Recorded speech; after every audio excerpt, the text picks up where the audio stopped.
Well, good morning. Welcome to today's speaker series. My name is Kate Gleason, and I am the membership director here at the Garden. I don't know if we have any first-time listeners, but we're just so happy to continue this virtual series each month. Next month's series, you should be getting your member bulletin in the next few days, and you'll see that next month we'll be welcoming Amanda Doyle for a presentation on Henry Shaw and Tower Grove Park as they celebrate their 150th anniversary. That presentation is scheduled for September 27th, and registration is now online. I'm sure many of you know this is a big month for us here at the Garden. On Saturday, August 27th, we're going to be opening the Jack C. Taylor Visitor Center, which completes the largest phase of our Gateway to the Garden campaign. To celebrate, we're going to be offering free admission on both August 27th and 28th, and we're going to present a full schedule of events for the whole family. The fun kicks off on Saturday morning with our ribbon cutting ceremony on the steps of the new Taylor Visitor Center at 10 a.m., followed by a roving performance by the Red and Black Brass Band throughout the Garden. On Saturday, we're also going to be joined by the Bach Society of St. Louis, Metro Theater Company, and other performers for free entertainment all over the Garden. On Sunday, the 28th, performers include the storyteller Bobby Norfolk, St. Louis Rhythm Collaborative, and more. All weekend long, our own education, science, and sustainability teams will offer programming and demonstrations, and we'll have giveaways throughout the Garden. Reservations or advance tickets are not required, and in fact, they're actually not available. Since this is a free weekend, you can just come as you are. We'd love for you to bring family and friends to celebrate with us. And of course, as summer draws to a close, the very next weekend, we'll be back to host Japanese Festival. Join us on September 3rd, 4th, and 5th for thrilling performances, beautiful art, delicious cuisine, and more. Tickets for the weekend are available in advance, and I do recommend you get those in advance just to make your entry easier. Current members at the individual, garden, and friends and family levels receive half-price admission, so $8 tickets. Member children are free. Members at the festival level and higher also receive a limited number of free tickets. And as an incentive, if your membership is coming up for renewal anytime soon, if you join or renew on site with us at the membership tent, you will get in free for the weekend. The Japanese Festival is actually our inspiration for today's program.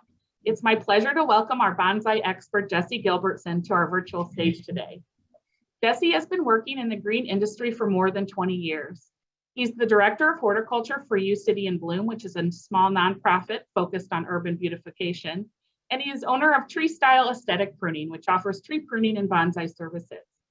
Jesse graduated from Mizzou in 2000 with a degree in plant science and immediately started work at the Shaw Nature Reserve and then here at the Garden. His love for all public green spaces took him to Forest Park Forever for 7 years before he started in his current role.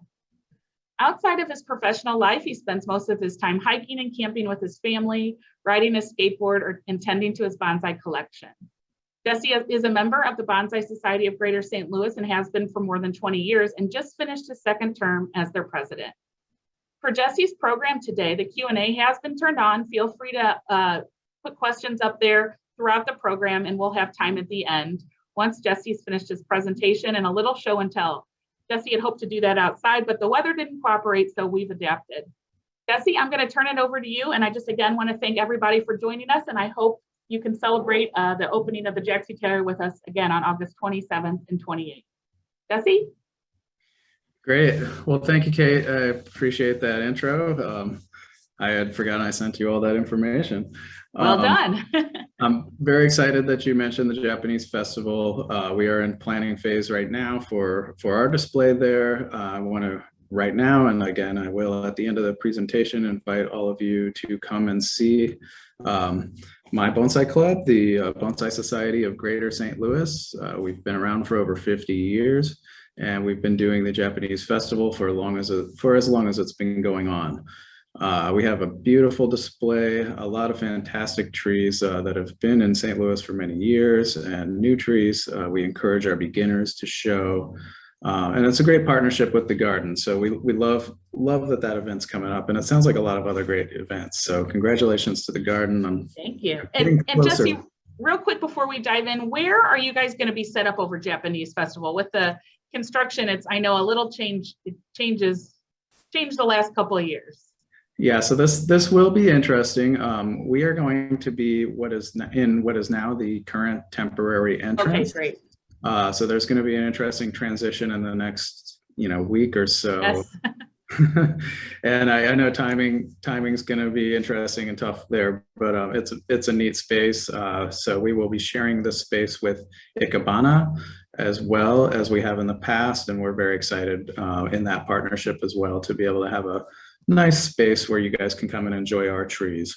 So so please, everybody, come out and take a look, and I will get started. As Kate mentioned, I've been doing bonsai for over 20 years. But my journey really started as all of ours did, not necessarily in bonsai, but when I was younger. It's a fact, it's proven fact that most people, their earliest memories are of trees or plants.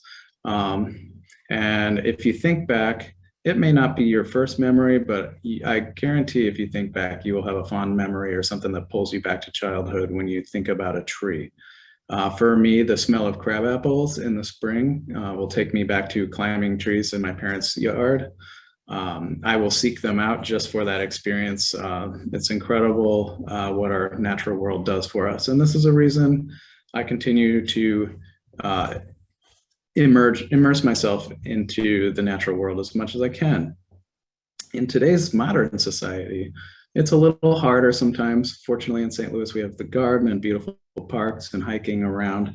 However, in our busy urban lifestyle, it really is quite special to be able to bring something that harkens to that more wild natural world, such as bonsai, into your garden when we're dealing with the hustle and bustle of urban living. Can be a way to do that. My earliest inspiration would probably be climbing around in the woods. I grew up in Germany for a number of years, and behind our house we had a plum orchard that we used to climb through. But beyond the rise, there was a dark kind of shadow on the hillside, and when you went over the top, it was actually a remnant forest, very deep and dark, and we would play in there. And I didn't speak much German at the time, and the German kids didn't speak much English, but we found common ground in there amongst the trees. And I still find that common ground today as I attend bonsai events and gardening events. And I just love that I can be around so many different people, different backgrounds, and something like this can bring us all together. So I'm glad we're together today. But as most of us probably know, bonsai in the United States became very popular in the mid-'80s with Mr. Miyagi showing Daniel-san kind of the magic and mystery of working on bonsai trees. And this is what most people think about when you say bonsai, is this. And now there are a number of sequels, and Cobra Kai is out now. So the popularity in pop culture is still there, but it's also grown a lot outside of that. So this is what I first thought was bonsai, and it is, but this is a very simple tree. This is what most beginners go after, and my journey found me purchasing one of these on a roadside stand when I was in college. Took it home, set it in my windowsill, watered it, cared for it, and all winter long it looked green and great. In the spring it started to look a little off color, and by summer it was brown. I didn't know much about horticulture at the time, and one thing I didn't understand was that this tree had needs that I had to learn about. And for a tree like this, it needs a winter dormancy period. This is a hardy tree that we would grow in our garden. Tropical trees don't necessarily need that and can live indoors. Something like this you bring in temporarily to enjoy, but otherwise it should live outside.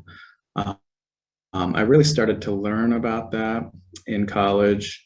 Once I had changed my major and started working in horticulture, I met this gentleman, Dr. Lee Snyder, who taught my landscape design classes. And we came into class one day and he had a table full of rocks, a table full of trees in pots, and a table full of ceramic pots. And our lesson for the day was to come up with a pleasing match of a rock, a pot, and a tree. And that kind of jumped me into the world of bonsai. I lived a number of years in apartments, which made it difficult. So I'd have one or two on a balcony or a windowsill, or ask a friend if I could overwinter them out in their backyard. And of course, I had some tropical trees that I could enjoy indoors.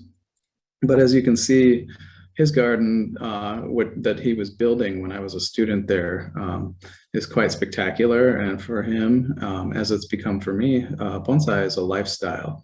Doesn't have to be that for everyone, but as you know, this garden takes a lot of time and energy. And one thing I will say that I find very interesting, and he's hearkened to many a time. I'll be visiting him again in a couple of weeks. Is he's in his late 80s. He's had stage 4 cancer for many years now, and he's been a poster child for how to cope and live with that. And in fact, he's doing very well. And he said it's because he has this to look forward to every day. He's got projects, new trees, things to do. That, along with meditation and a healthy lifestyle, he's very happy in his later years. And here's a shot of my garden. There's a shade structure there and a number of trees on the benches. This is just one corner, of course. At this point, I've grown into having quite a number of trees in collection, because for me, this is my passion. So you may have noticed how I pronounce bonsai. Many people say bonsai, which is a completely different word and a different meaning. Bonsai literally translates as a tree in a tray. And as you can see here, there are a number of different species. We have a couple Japanese maples and what looks like a cedar or a spruce. But it literally translates into a tree in a tray, but it's a potted tree.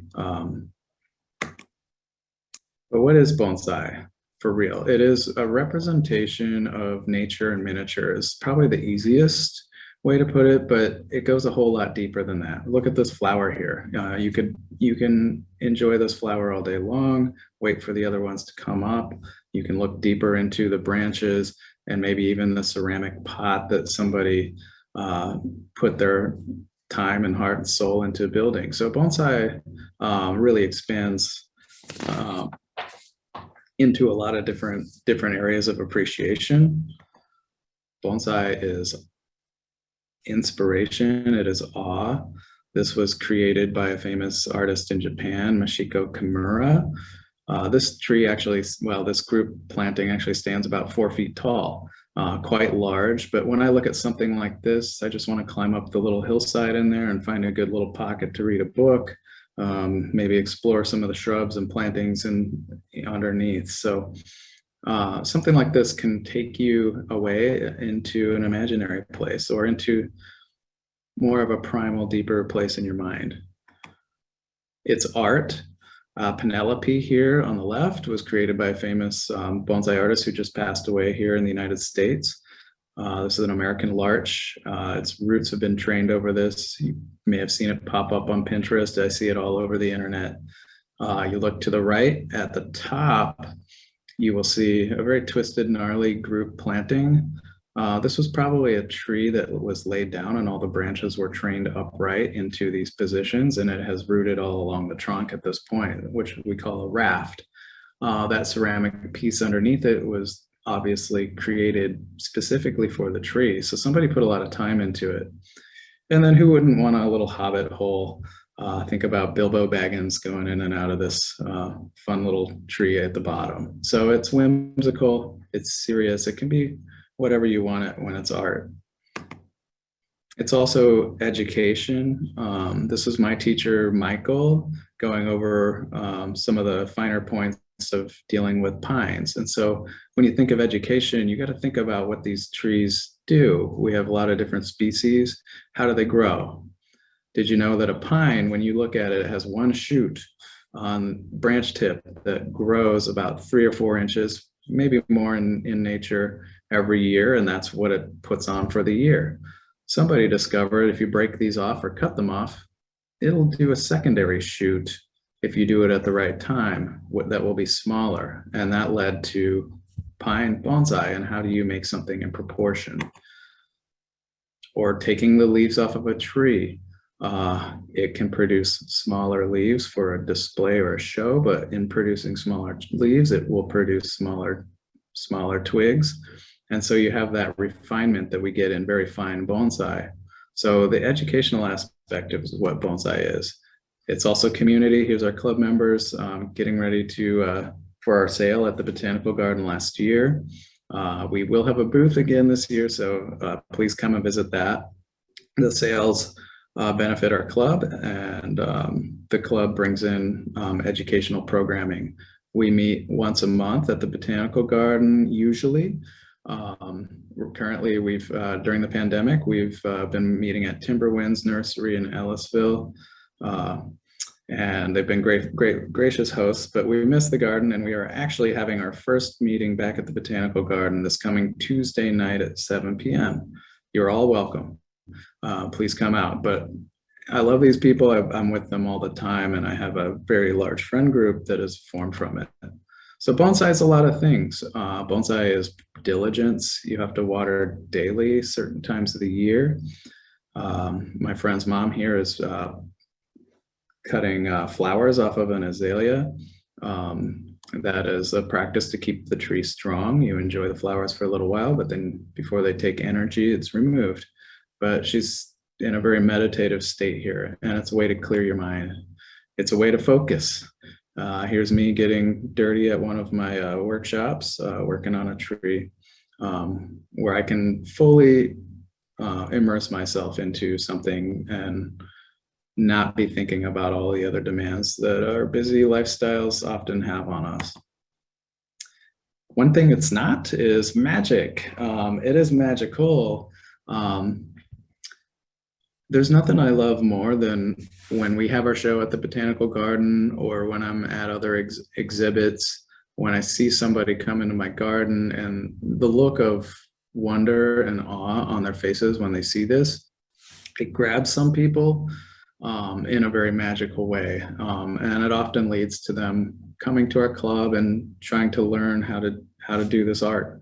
But it is not magic. It is basically water, soil, and nutrients, and a tree, and that's all it needs, and a little bit of oxygen through that root system. It's very simple. You just have to keep it healthy.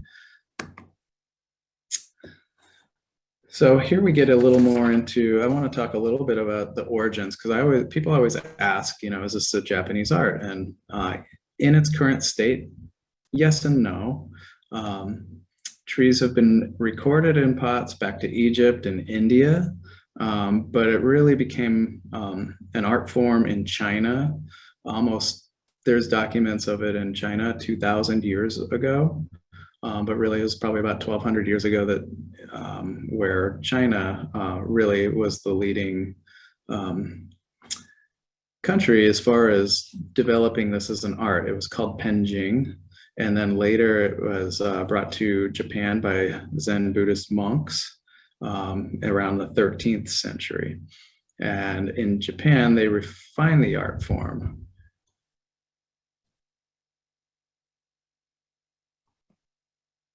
So the Penjing in China were a little more, I don't want to say grotesque, but they hearkened a lot more towards nature. Penjing translated more into a landscape in a tray. And once it came to Japan, they took the art form, as they do with many art forms, and refined it with highly skilled art and attention to detail.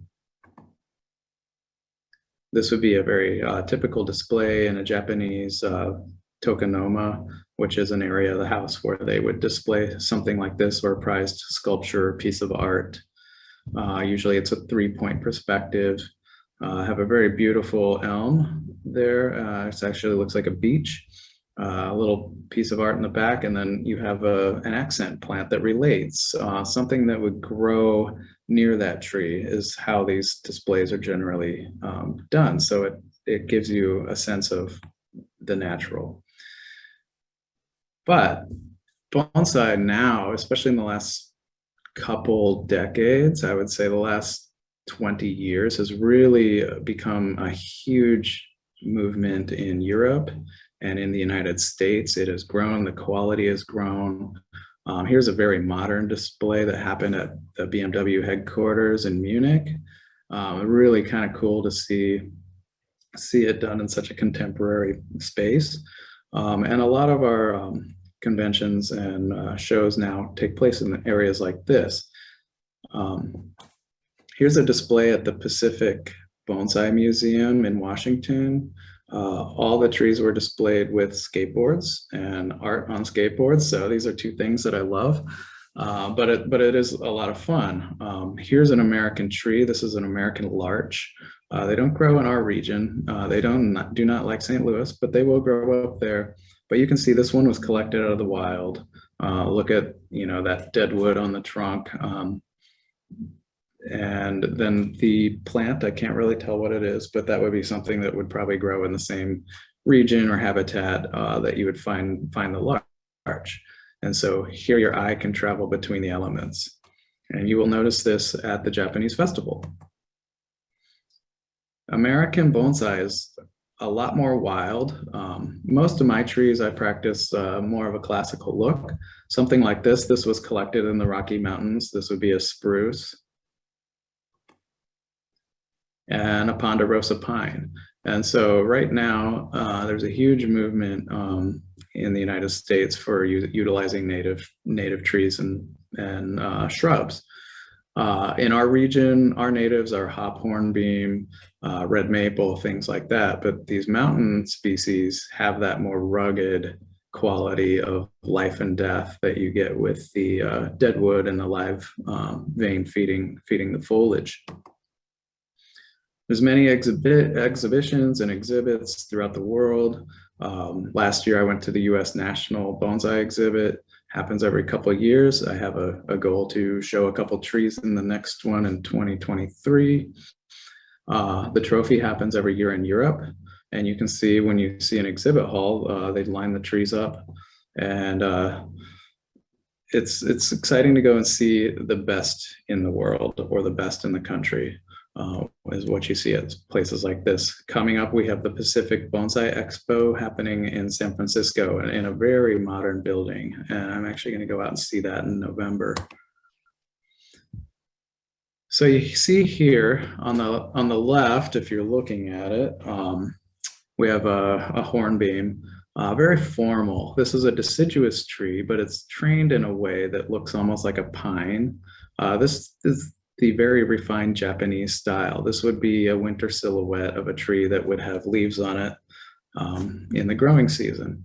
And if you look to the right, we have an elm tree, very modern design and display that looks a little more natural, which is where the European and American bonsai movements are kind of going. And so it's almost traveling back to the earlier style of China and Penjing rather than the highly refined look of Japanese bonsai. So what do you need to get started? Not a bonsai starter kit. You'll find these on Amazon. You'll see them. They come with little seed packs and little pots, and they usually have a picture of a tree that takes 40 or 50 years to develop. I recommend investing in something a little more, a little further on. Usually seedlings only lead to disappointment. If anybody's ever had an aquarium, one fish in a small pot is much more difficult to keep alive than a bunch of fish in a giant aquarium, just because the balance goes so fast one way or another. It's the same for smaller trees and pots. They require a lot more work and diligence in keeping them healthy than do something that's more established and larger. So this tree here on the left, if you're looking at it, is something you could mail order from Brussels Bonsai down in Memphis. They actually have a giant facility. You can go in and shop as well, but they mail order all over the United States. And this is a pretty typical starter bonsai, and relatively inexpensive, but you're already off to a great start with something that is representative of a tree. Or you can start by shopping around, going to local garden centers. The tree on the right would be something you could find something like this even at Home Depot, especially at the end of the season. The thing that nobody wants usually is the thing that's the best for starting on a bonsai journey, because it has some character and uniqueness that doesn't really make sense when you're landscaping a garden. Good tools are nice to have. You don't need them to start, but tools, there are a lot of specialty tools that are required for proper cuts on bonsai. We have knob cutters that can kind of cut into the trunk a little bit, so when it heals, you don't get a giant bump. But really, you just need a good pair of shears when you start out, and most garden centers have those. Now, the paintbrush of bonsai, I like to say, is wire. Copper and aluminum wire are utilized to move branches around.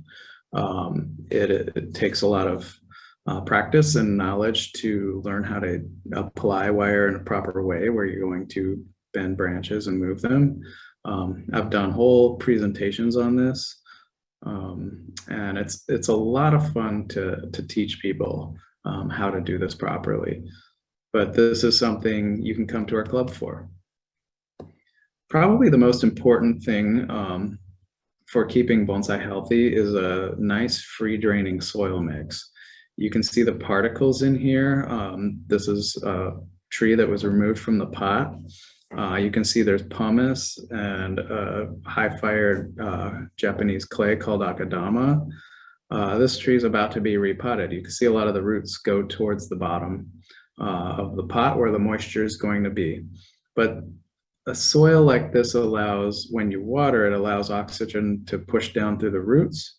A lot of soils that people want to use are very organic, which hold a lot of moisture, which isn't optimal, especially in a pot for most tree species. So something like this allows very high ramification to your branches and twigs as well, because the root system has plenty of room to ramify and grow into fine feeder roots.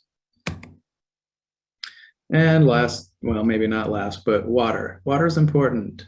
With a free draining soil mix like that, water you need to do daily in the hottest times of the year. But you can adjust your soil mixes to accommodate watering. However, I feel like having a tree that doesn't require water very much, like some of our tropical trees that we might have inside, allows you to forget about the obligation you have to maintaining something like this, because you don't do it often. And here's the last important thing is pots. This is at the Chicago show. This will be actually happening this weekend. I'm hoping to go on Friday. This woman, Sarah Rayner, sells out of her pots within a few hours of opening her booth up. But this is a fun show to go to because they have vendors all over the place and a nice exhibit as well. And ceramics come in all shapes and sizes. And the ceramic is the frame for the tree, whereas, you know, your shears and your wire are the paintbrush. And then resources. This is us meeting at the Timberwinds Nursery. This is one of our workshops. And you can see we have all kinds of people there learning, but as well, we have people there to teach.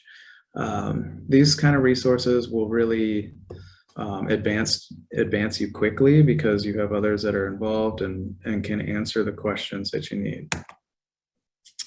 I do like to recommend this book. This book came out a couple years ago. The gentleman who wrote it is a merchant out in the West Coast, but he has a blog on his website. I should have put it on here, but it's Bonsai Tonight is his website. His blog is fascinating. He covers a lot of the technique and stuff, but just like this talk today, which I had kind of struggled with because I mostly talk to people that really have an understanding of bonsai, and I'm usually doing it in person. And this book was also written in that way, where for somebody really starting to get into it, This doesn't talk backwards. It doesn't show you things that are unattainable and then try to explain how you get there. It really just gives you the basics in a way that's presented very nicely. So I highly recommend this book. Next, you get your care and maintenance. We already talked about water. These guys know what's going on. But as I mentioned before, bonsai isn't magic, but it's also not a single species of tree. You need to identify your species. In my garden, I've never counted the species. Actually, I never really thought about it until now, how many there might be. But there's elms, there's maples, poison ivy even. You've got junipers and pines. There are deciduous trees, there are conifers. There are trees that grow 100 feet in nature, or shrubs that really only climb to about 6 inches. So you can use just about any hardwood species. You just have to know what it is and what its needs are. And some of their needs for watering might be different, but you'll need to know location. Your maple trees don't want to be out in full sun all day. They need a break. A pine, that's going to need a lot of sunlight. So if you have a shady garden, you might not want a pine tree. If you have a very sunny garden, pines and junipers abound. So you need to learn a little bit about where you might keep something like this. Diligence, you really have to monitor these guys all the time. It's my favorite thing to do, is to be in the garden. I'm sure my neighbors think I'm insane as they look out their windows, because I sometimes am just standing there staring. Actually more than sometimes. And then fertilizer, occasionally they will need nutrients. Trees, really healthy trees, actually create a lot of their own nutrients when they're photosynthesizing and doing all the things that a healthy tree should do. You really only need fertilizer as a supplement. It's not something that's necessarily always required. And supplements can be overdone, so I recommend something organic. All right, so I do want to talk about repotting. I know a lot of people have questions about how do we keep these things so small? Well, the pot is not only the frame, it's also a tool. It helps restrict the root growth, but it also, the tree will also grow in the pot. So as those roots grow, they get thicker and thicker. And it can start pushing out of the pot. So we pull it out of the pot every few years, and you cut off a lot of the old roots, leaving the very fine hair roots, and a fair amount of soil as well. And then you can put it back in the same pot. You can change the style of pot, the look, the angle of the tree. But the one thing I do want to say is, theoretically, a tree could live forever given the right situation, because what we're doing here, and we can't do this to ourselves as humans, unfortunately, but what we're doing here is we're cutting away the old roots, and in the place of those old roots, it grows brand new roots. So it's like a phoenix rising. You could do this theoretically forever. Whereas a tree in nature, it will get too heavy with gravity. It will decline because it's hit its limit as far as its roots can grow. It gets wounds that are never taken care of. And so trees do decline. There are 1,000-year-old trees in our world, and there are bonsai that have been in pots for over 800 years documented. So it is an interesting idea when you really think about that. So repotting is what allows us to do that. It reinvigorates the tree, and it allows the tree to stay smaller, but you also have technique you need to do. As I mentioned, I mostly work with hardy trees. I like maples, I like elms, and mostly deciduous trees, although I have quite a number of conifers. But they need to stay outside during the winter. The root systems can freeze on most of these species. Some are, you don't want it as cold as others, but for the most part, all the trees that I work with go on the ground, get a little mulch put around the pot during the winter. And as long as they're not in the wind and constantly getting heated up by the sun, they do just fine. The sun can thaw them out during the day, and then they can freeze again at night, which you kind of want to avoid that. That's really stressful to the root system. So that's why I use mulch around the pots a little bit. Otherwise, the very detailed deciduous trees I like to keep in the garage, mainly because I have squirrels and lots of them, and they like to see what's going on. They'll chew a bud off here and a branch off there. So you have to kind of know that you're going to deal with rodents, maybe rabbits. Although I put a little fence around the area that I keep my trees. And once you have all that, you can really start thinking about bonsai design. But you don't want to do this until you really have a healthy tree. You want to respect the normal growth of your tree. You don't want to, if a tree is growing in a certain way or its branch angles are a certain way, you don't want to bend it the other way. If a maple with a giant curly Q in the middle, you'll never see that in nature. So why would you do that in a pot? So you're trying to accentuate what the trees already naturally want to do. But you want to consider all your art elements and principles. When you look at this tree here, you can see that first elegant branch on the left that comes out is really nice. But underneath it, it provides a lot of negative space, very interesting, harmony with the pot. The root flare mimics or is mirrored by the flare on the pot. Sorry, that got cut off a little bit at the base, but so you get some repetition there as well as in the branches and a lot of rhythm in how those branches all move. And so through that, you get harmony, and with the pot and tree combination and the angle of the tree, you get balance. So there's a lot of things to think about, but a lot of this just will come with a healthy tree looking like the tree should look in nature. So you can take your inspiration from nature.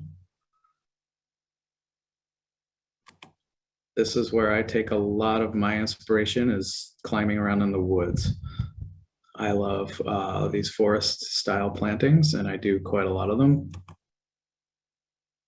What might something like this inspire?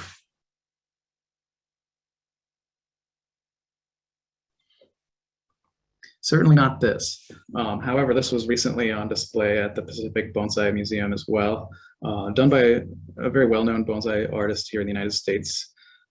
If any of you have de Groot's Emerald Spire arborvitaes growing in your landscape, this was done by David de Groot. He's the one that developed that tree. It's a very popular landscape species. This is Hinoki cypress, trained in a very interesting way, but that's the fun thing about bonsai, is it's all an interpretation when it comes down to it. Would I choose this to win a contest? Probably not, but it should get a nod for some reason or other. It's on display right now at our most famous bonsai display in the country. So as I said, after general care comes technique. The way we keep these small is through repotting. The way we style them is through pinching and pruning. Different timing, different times of the year for all of these techniques, depending on your species. And it also depends on which stage it's in. Some trees don't need wire on every single branch. I'm hoping this is just an example, rather than something somebody did to an entire tree. But we use copper for conifers. It holds a little better because conifers are very flexible, and then aluminum for deciduous trees. Deciduous trees grow a little faster and expand a little more, and they have very fine bark. So the wire can cut in if it's not removed quickly, but aluminum wire is easy to apply and remove. Here's another pinching and pruning kind of technique of defoliation. All the leaves are removed from the tree except for some of the inner ones, so you can keep those inner branches healthy. So there are a lot of techniques you learn once you can keep a tree healthy, including wire once again. And then here on the right is a graft. You can graft branches or roots to a tree. These are very advanced techniques, and I've given talks on a lot of these as well. This one here on the right, I will actually show you this graft as it has developed and become a part of the tree. This is on a maple that was a seedling I dug up and put on one of our native Missouri rocks. My teacher thought it looked kind of goofy because it only had 2 roots that clung to the rock, kind of like somebody holding a 6-pack of beer. And so he made me take cuttings off of that tree. I grew those cuttings for about a year. And then I attached those cuttings to the tree with this technique. And now I have roots in places that I didn't have them before that match the tree. So yes, bonsai is patience.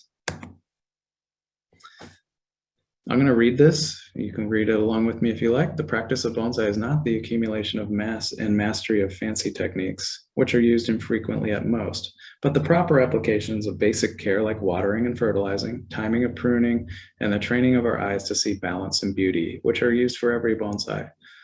Michael Hagedorn has been my teacher for a decade, and he is amazing.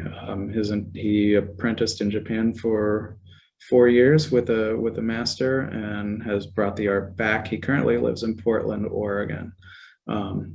But this is true. You don't need fancy techniques. You don't need to learn all that. You just really need to learn how to keep something healthy. So as we dive into kind of the look, we've talked a lot about the how you care for something. When you look at styles, the Japanese broke it down pretty quickly into 5 main styles and then a few offshoots. I'm going to run through these real quick because I would like to show you a few of my trees and talk to you in person a little more about them. So we're going to go through these. These are just really great guidelines for how trees look in nature. You have your very formal upright, very nice trees. These are very strong trees. The one on the right is actually my teacher Michael's tree. He curates the bonsai at the Portland Japanese Garden, and most of the trees on display there are his trees or his clients' trees. Very nice. Informal, this is probably the most common style. It allows for a lot of interpretation on the tree. Of course, there are some rules. We're not going to go through them all because, really it's just about proportion and balance.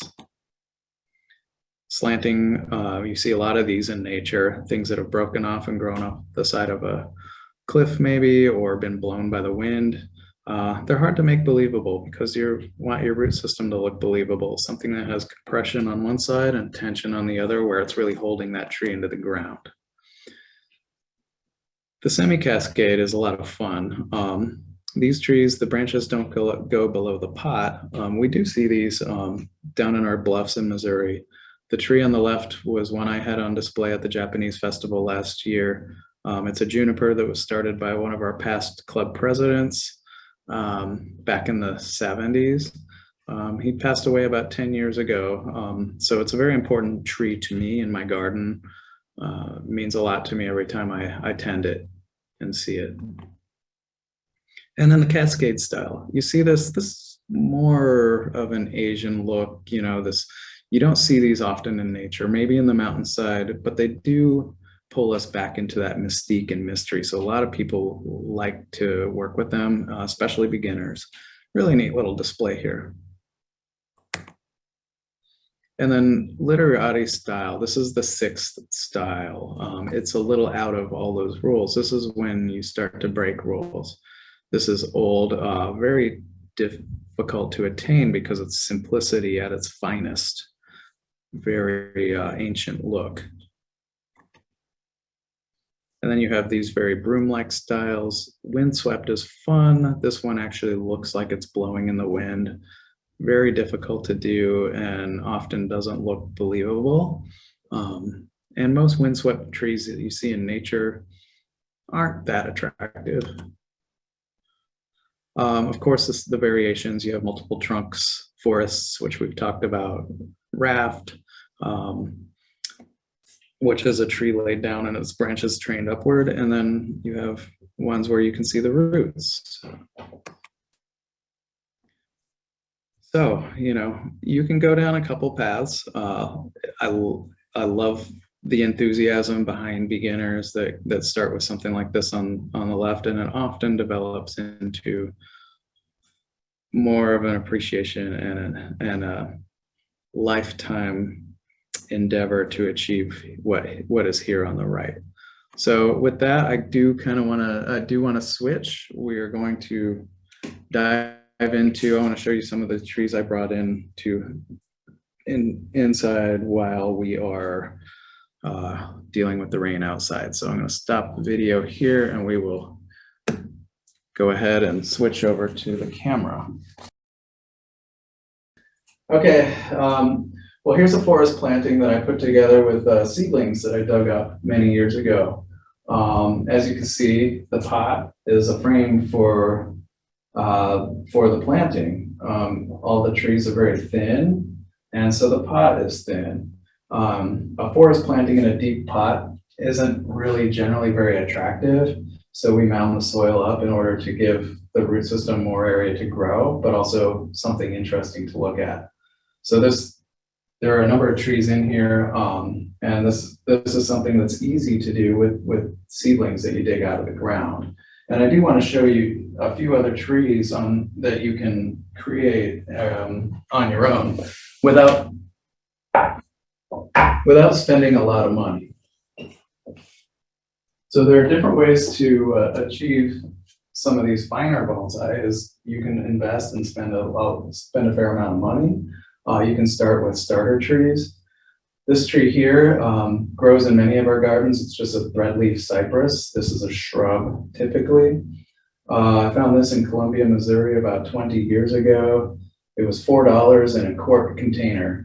I planted its sisters in my old house, and they're still in the ground, and they're probably each about 4 feet tall. This one had a very nice trunk line. And so I've been caring for this tree and styling it for almost 20 years now. Hasn't grown a ton, but it was probably half the size when I started it and recognized that it had a very nice trunk line.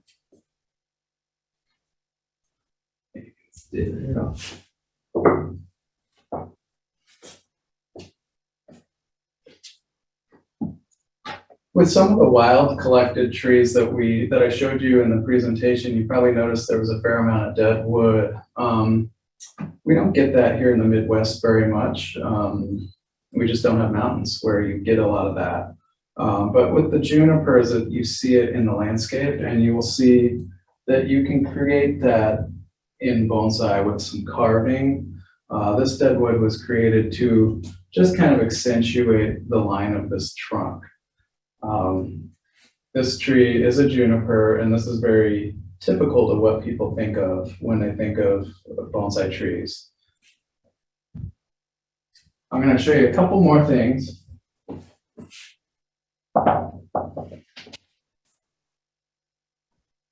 One thing I did not talk about in our presentation was size.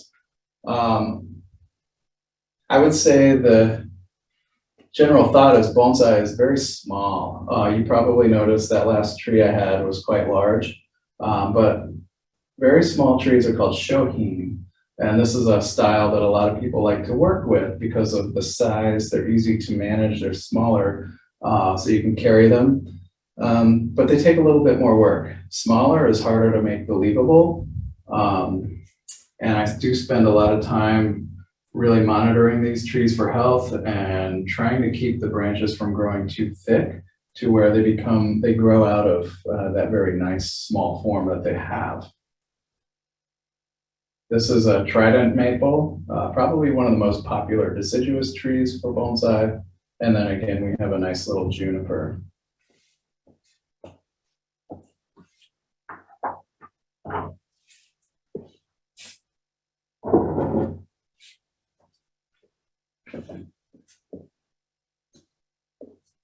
Here's something I'm really curious on how it's going to do. This is a barberry, which many of us have in our landscape. I've not seen very many of these done very well. They're covered in thorns. They're very difficult to work with. But I'm pretty excited that I've been able to develop a nice example of something that you could just dig out of your garden and with time and technique develop into something quite nice. So in a few more years, I think this tree will be well on its way to exhibit quality tree.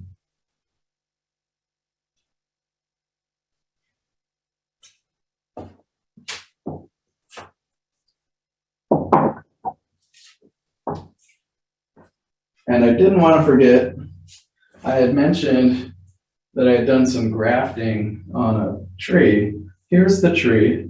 This is a Japanese maple trained on a rock. This tree was no bigger than this branch when I first dug it out of the ground. I grew it for a few years and then put it on this rock. But this is one of the roots that was added to the tree, as well as this root through that grafting technique that I had mentioned. So you can get into some very advanced techniques with these trees, but it's not necessary.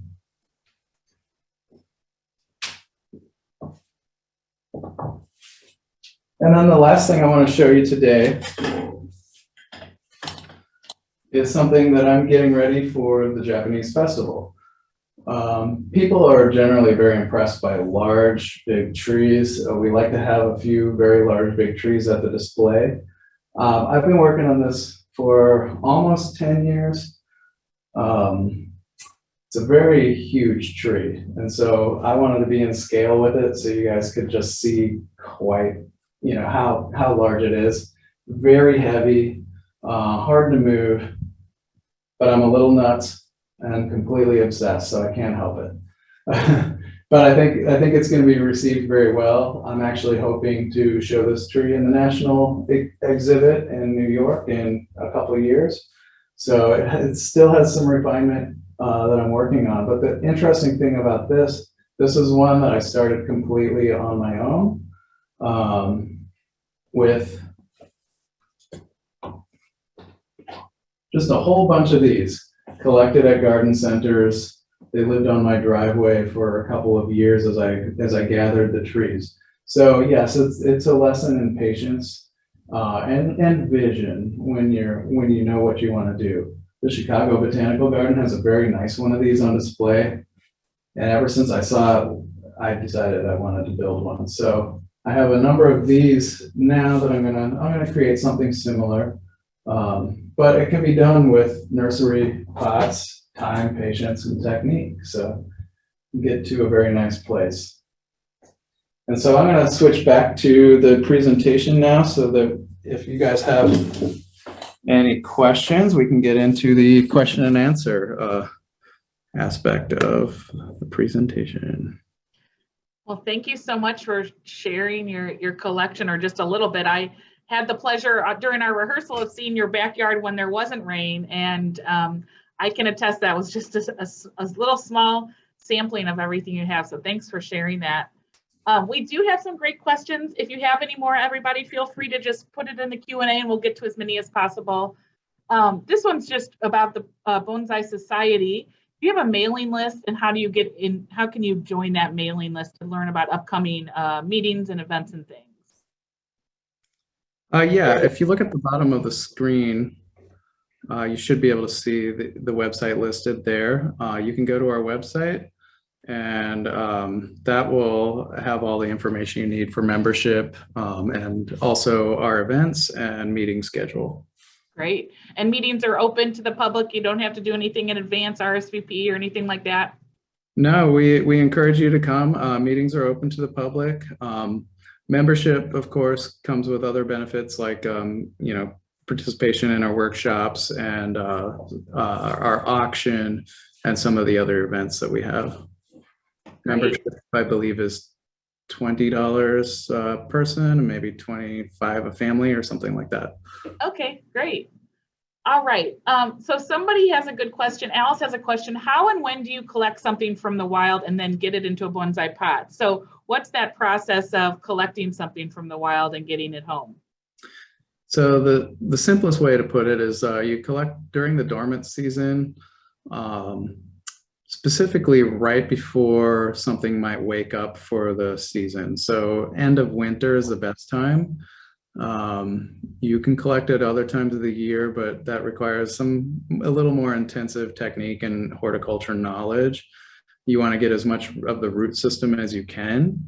And typically you put it into right into pretty much all pumice or something like that, where it'll keep it moist, but as the roots begin to grow, they can grow into that aggregate. Typically takes 2 years to get something really healthy to where you might put it into a bonsai pot. But we like to really get stuff that we collect from the wild very healthy. So we typically leave them in these, like a nursery pot or something like that for a couple or a few years to ensure that it's very healthy, has a good root system, and then you can transition it out of its native soil into that inorganic type soil mix I had mentioned earlier. Great. When you travel with a specimen for an exhibit, how do you travel? How do you ensure its health and a safe trip and journey, and then getting it back home? Does that have any stress on the tree? It can. I don't go far usually. The national exhibition is in Rochester, New York, so that's going to be challenging, especially, the tree I just showed you, the big group planting. It's quite heavy and quite large. Even in a pickup truck with a top, it's probably a little too tall. So I have a teacher out east, and so he would probably, when he was here, pick up the tree and take it for me, and I'd pay him a small fee in order to do that.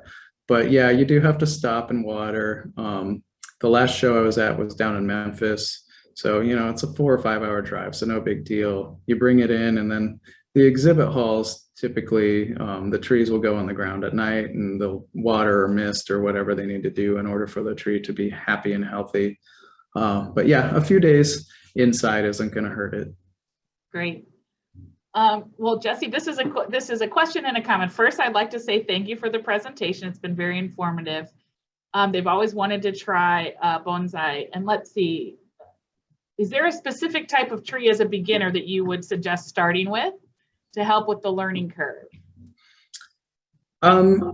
Yeah, there's a number of them. I like to say juniper just because juniper is very forgiving, and it takes a fair amount of sunlight. A lot of beginners want something they can have indoors. So if you're looking at that, you can go with ficus and things like that. They just require a little more, the winter care and the year-round care of getting enough light and moisture. Our houses are very dry, so tropical trees in the house are tough, but you put a tray of water underneath, with some rocks and gravel or whatever, and then throughout the day that water evaporates up, and you can provide little microclimates. So yes, ficus are very, very easy as long as you give them that. So that's one way to start. But as I had mentioned, I don't like to work with tropical trees. I don't live in a tropical area. So I like to work with native trees and hardy trees. So maples are great. And junipers are great. So if you come to our club booth, we should have some of those for sale. I am going to plug Timberwind's Nursery. They've been really great to our club, and they actually have a number of bonsai for sale and a lot of pre-bonsai. And both of the owners, Mike and his son Mike, are both very much into bonsai now. They're dwarf conifer aficionados. They collect Japanese maples, and now they're into bonsai. So you can find some really interesting stuff there. And if you're a member with us, you get a discount. Oh, great. Any other local nurseries or, resources you'd recommend besides obviously the society? Well, we have, like I said, Timberwind's Nursery, but then there's Garden Heights. He sometimes has pots and soil, as well as trees, but they're not, that's more like gift bonsai. You can find nice ones there, but not a huge selection. Okay. This is it's a small niche market, so it's kind of hard for these guys to justify the maintenance that goes with some of this stuff that they have to put on their staff. So it's unfortunate that we don't have a resource closer, but Brussels Bonsai down in Memphis, you can walk for miles. They literally ship to malls, they ship to garden centers all over the country, and they ship to individuals as well. So you can buy specimen trees, or you can buy, look at a row of 200 azaleas and pick the one you like out the best. So I like to go there.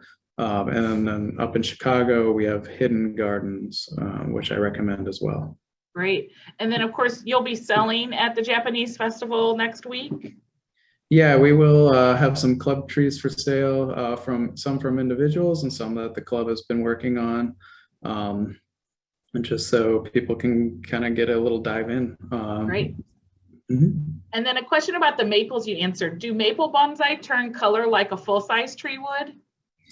I was looking at my slides last night and I realized I hadn't really put in any fall color shots. You'll see maybe here with this Zelkova, you get some color, but fall color is probably one of the best things about deciduous trees. All my maples turn different color. This is probably fall color. It could be spring color. A lot of my maples will open up with pinks and reds in the foliage, and then they go green for the summer, and then they end the summer either bright yellow or orange or red, depending on the species and what kind of soil and fertilizer it's had. That's great. So a question about redwoods and pines. Somebody has squirrels and they're asking, are redwoods and pines something that you recommend or have any comments on? Well, as far as squirrels go, I don't, I wouldn't say shy away from anything. It's just that winter storage thing. Squirrels are curious, and the deciduous stuff, the sap tastes better than the sap of a pine. So they try it. They don't eat it, but if that's your reasoning, I would say, try whatever you like as far as maples and stuff. But redwoods, no. We don't live in a region where redwoods are very happy. Coastal redwoods and giant sequoias, they need to be out west, where they're getting different climate. Now I know somebody here who's trying to build a greenhouse with a mist system that will keep something cool enough so he can have redwoods and mountain hemlocks. But pine loves our climate. And then if you're thinking redwood, we do have dawn redwood. If you've ever seen the grove at the Botanical Garden back there by the Lehman building, it's incredible, and they work really well as bonsai. So dawn redwood, it is a deciduous conifer, but it is fantastic for bonsai. Great. So here's somebody that has a young Japanese maple in a small bonsai pot in moderately shady spot on their back porch. In the winter, should they leave it there or move it to the garage? If your garage isn't heated, I would put it in the garage, where it will have more of a constant temperature, and then just check it every few days, make sure it doesn't dry out. That's one of the tougher things in the winter is, you just have to make sure things aren't drying out, which, you're watering less. And so, as I mentioned before, some people like to have tropicals and things indoors, and they don't typically require being watered daily, which my houseplants in the wintertime suffer. I have a green thumb. I'm very good with plants. But if it's something that I'm not thinking about constantly, I'm not gonna check it as often. So you just have to remember that in the winter. For all trees, try to check them every few days. Make sure the soil has some sort of moisture in it. Great. Last couple of questions. How do you know when to prune and when to strip leaves? Well, first, as I mentioned before, gotta be healthy.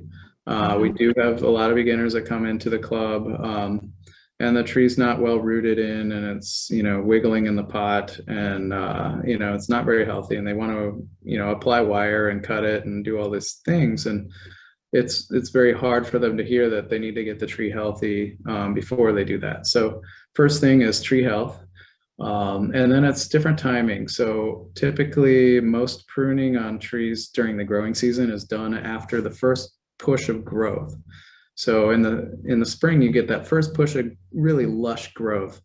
After it forms its cuticle, which means it hardens off, it gets used to the sunlight and becomes tougher to the touch and stops that really fleshy growth. That's when your tree is starting to take energy back in. It's not pushing out. Now it's really strongly photosynthesize. I can't speak. Photosynthesize. I'm going to. We know what you mean. Yes, yes. It's funny. As a horticulturist, I can't say that right now. But once it's really taken in all that energy and light, again, is a good time to do those techniques because you know your tree is strong. Great. So here's somebody who bought a couple bonsai plants from a local farmer's market, and there are tags that state the name of the tree, and then they have 50T and 80T. What does that mean? I have no idea. Okay, so maybe not important for how they should care for the tree. That's not an indication of anything you're familiar with. Yeah, repeat again what the question was. It said that they have a tag that states the name of the tree and then a 50T as in Tom and an 80T as in Tom on the tag. Do you know what that means? That's not an indication of anything you know, maybe just specific to the seller? Probably specific to the seller for inventory or something like that. Okay, great. And then just to round it out, a question about the garage. Is it not too dark in the garage for those trees during the winter? So that's an interesting question we get all the time. My garage has some windows in it. It gets a fair amount of light. However, the deciduous trees that drop their leaves could be in complete pitch black darkness. Some parts of the world, it gets like that in the winter. Some, there's a lot of light. However, there is nothing on the tree that really is requiring light. The buds do a little bit, but the problem with very, very dark garages is if you don't take them out when this tree starts to push growth in the spring, you'll get very long, leggy, weak growth because it's looking for light. So they do need to come out of there once they start growing. Conifers also can live under snowpack that will keep it quite dark for much of the year when they're underneath snow up in the mountains. So some of the conifers in the garage don't necessarily struggle either. However, I don't recommend pitch blackness. And then transitioning something out, especially a conifer, out of a very dark garage into full sunlight can be stressful. So you would want to transition it in a way where you put it underneath your bonsai bench or underneath a tree where it's going to get some shade for a few weeks as it starts to adjust to getting more light. Great. Well, I think the final questions are just, again, kind of a plug about some of your resources. The name of that book that you recommended that's great for a beginner that I know you have a slide about would be the first one. Yeah, so that's The Little Book of Bonsai. You can find it all over. The pictures are really nice and well done, all done with natural light. And it's just done in a way where you can get very good information and not a whole lot of stuff that's going to throw you off course. I think a lot of problems with books is they're written in different parts of the world. There we go. So something that might apply to our climate or to our yearly timing. If it was written on the other side of the hemisphere, you're getting different timing, you're getting different species and things like that. So this is a great book to jump into, and there's a number of others if you really want to get into either looking at images, which is great, or looking at really solid research and information. My teacher wrote a book called Bonsai Heresy, trying to debunk a lot of the myths about growing bonsai, but it's very research heavy. And then another resource, and I mentioned that at the end, would be online. I mean, we've entered a world now where it's all at the tips of your fingers, and video is everywhere. There's a lot of great stuff out there, a lot that might put you in the wrong direction, but a lot of really great information out there as well. And it's definitely contributed to the growth of this art. Great. And then just a final plug for those, so the nursery in St. Louis is at Timberwinds, and that you said is in Ellisville. And then the names of the two in Memphis and Chicago one more time. The one in Memphis is Brussels Bonsai. Great.